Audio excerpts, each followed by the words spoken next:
He goes by T-REV, so we'll call him that as well, and he joins us now. Thank you very much for coming with your splendid YOLO hat on. You only live once. I count my blessings for the days when I was down and losing faith. They made me patient. All I can say is thank you. I really wouldn't be the same if I ain't gone through all the pain. Look what it made me. All I can say is thank you.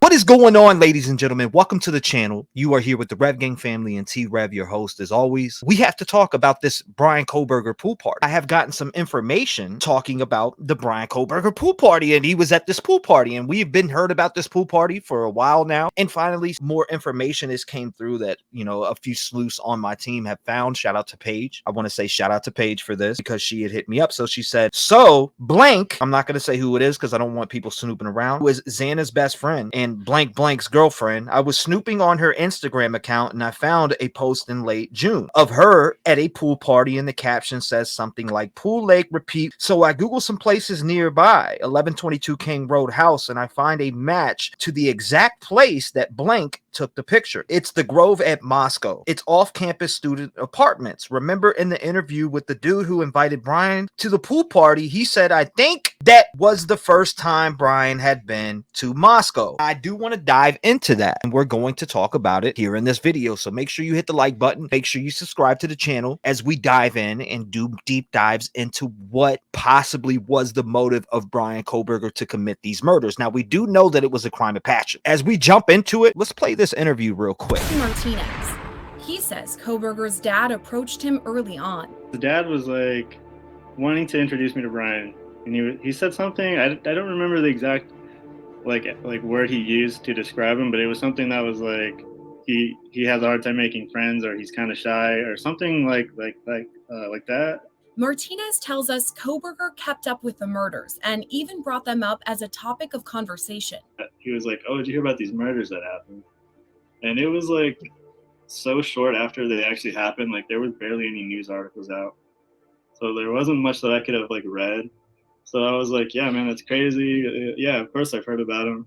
He was like, yeah, it seems like they don't have any leads. And I'm like, yeah, I mean, there's not much about it, you know, there's nothing, I have no details really to say. But yeah, and then he's like, yeah, it seems like they think it was a crime of passion. Those were the two things he said, was that they had no leads and they think it was a crime of passion. On top of that, Kohberger may have had a fascination with death or killing. One thing that stuck out was, it was kind of like on the subject of what it would take to like take someone's life. Like it was kind of like he was trying to see my perspective on, well, I guess, taking someone's life.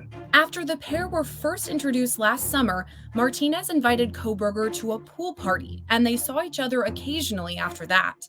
At that same party, Zach Cartwright met Kohberger for the first time. He did seem pretty kind of just socially awkward and kind of hard to carry a conversation with, if I remember correctly. But besides that, he mainly just stood to the side and was really observant, and so much so that based on that one small interaction, he, you know, knew exactly who I was maybe a month or so later when I saw him on that hike. When they crossed paths again, Cartwright says it was strange how quickly Kohberger recognized him. It was really weird how he approached me and the people that I was with, because he acted kind of like we were best friends, or it was like a reunion or something, and he was really excited to see us, and I had no idea really who he was right at that second. Those two small interactions proved important enough for Cartwright to be interviewed by the FBI after Kohberger's arrest. I did speak to the FBI at one point. I do believe that they spoke to a lot of people that were at that party.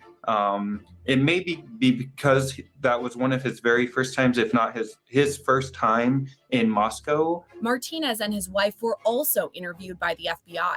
He tells us his wife always felt something was off with the now suspected murderer. She didn't have a good feeling about him, because every time I would like tell her like, I'm going to invite Bryan, you know, because he didn't have any friends, you know, I was trying to bring him out and maybe meet people he can, you know, relate to. But she was always like, no, please don't. Like, there was just something about him that she didn't like. In recalling their conversations after Kohberger's arrest, some key points stick out. I guess looking back, it's kind of funny because he was talking about how, what was he? He was talking about genealogy because I was talking about the 23andMe because my sister had just did all that. And then he brought up something similar in his studies that had to do with like being able to catch criminals because of their relatives' DNA, which is, I guess, how he got caught up in his mix. The probable cause affidavit released after Kohberger's arrest revealed a knife sheath was left behind at the crime scene, containing a single source of male DNA. When compared with DNA recovered from the trash at Kohberger's parents' home, it proved to be a near perfect match.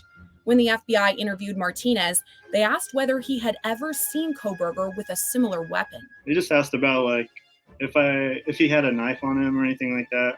If I ever noticed him with a knife. No, I didn't. He never had anything on him like that.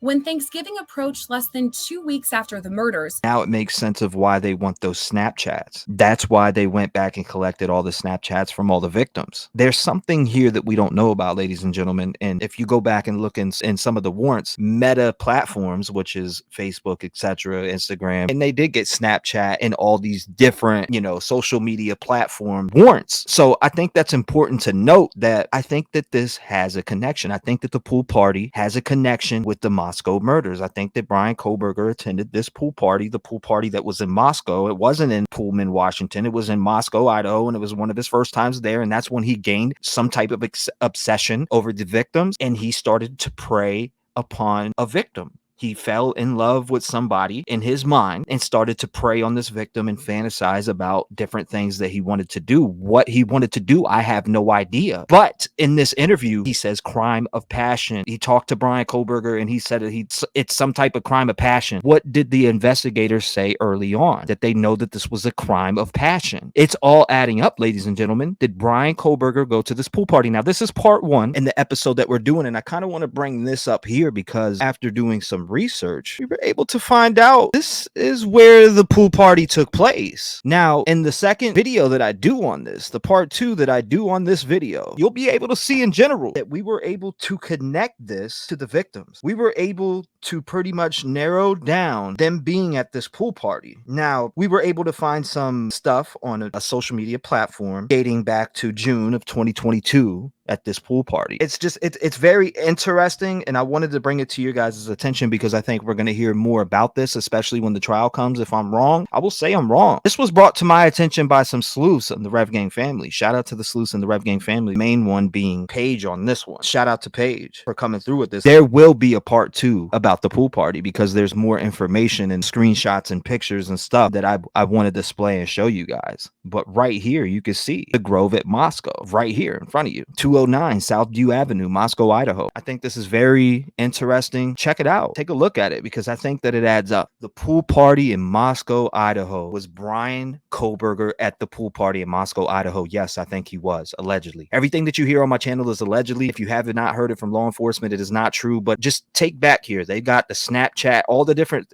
stuff that this guy talked about in this video. And I will drop this video part. I'll drop the whole video if you want to go watch it. Some of you may have watched it. Thousands of you probably watched it. Some of you may not have seen it. I will leave that video here at the top pinned. Make sure you check it out. This is just a quick part one where we just dive into a few small details. Part two, we're going to jump in and I'm going to show you screenshots of different things, and I'm going to blur out certain things so I don't put those people on Front Street. But I do have those screenshots sitting right here in front of me. I'm looking at them. They just there's certain parts that need to be blurred on the screenshots in general from the social media platforms. Shout out to you guys. Check out part two of the pool party. I think that the pool party has relevance in this case. I think that it does tie back to Bryan Kohberger. I think that he attended this pool party, and I think that that's when he became obsessed with one of the victims. Who? I don't know. Let me know down in the comments who you would think that Bryan Kohberger became obsessed with here, because I think this is a good find. I didn't think much of this pool party, but now I am convinced that this pool party is connected with the way that Bryan Christopher Kohberger came and started stalking a victim or victims in this case. Did he mean to kill 4 people? I have no idea. You're going to find out, ladies and gentlemen. Something drew him to kill 4 people here. Rest in peace to Xana Kernodle, Madison Mogan, Kaylee Gonsalves, and Ethan Chapin. You guys deserve your justice, and we are going to ride this all the way out until you guys get your justice, and we will keep your names alive. live. Rest in peace to the Idaho 4 victims. God bless everybody. Thank you for being a part of the channel. Make sure you hit subscribe, turn your notification bell on for when we go live. If you want to be a part of the next live open panel, make sure you email me and you can be a part of that. I will be having people come up also, and we will be continuing to do phone calls. So make sure that you tune in, hit that notification bell, subscribe to the channel, and be active. There's still a lot of stuff to talk about with the Bryan Kohberger case. Look out for, I had just talked to Paramount. That's going down, and I will keep you updated on Netflix. I love you guys, Rev Gang family. Make sure you comment your thoughts down below. I will see you on the next video or at the live. I'm out. He goes by T-REV, so we'll call him that as well. And he joins us now. Voice of the voiceless, people get killed for other stupid choices. Standing up for the families that took a loss is something that we find important. Rap gang strong, chest up. Little homie, keep your head up. You can be whatever you want. Get rid of the fake and it will lead up.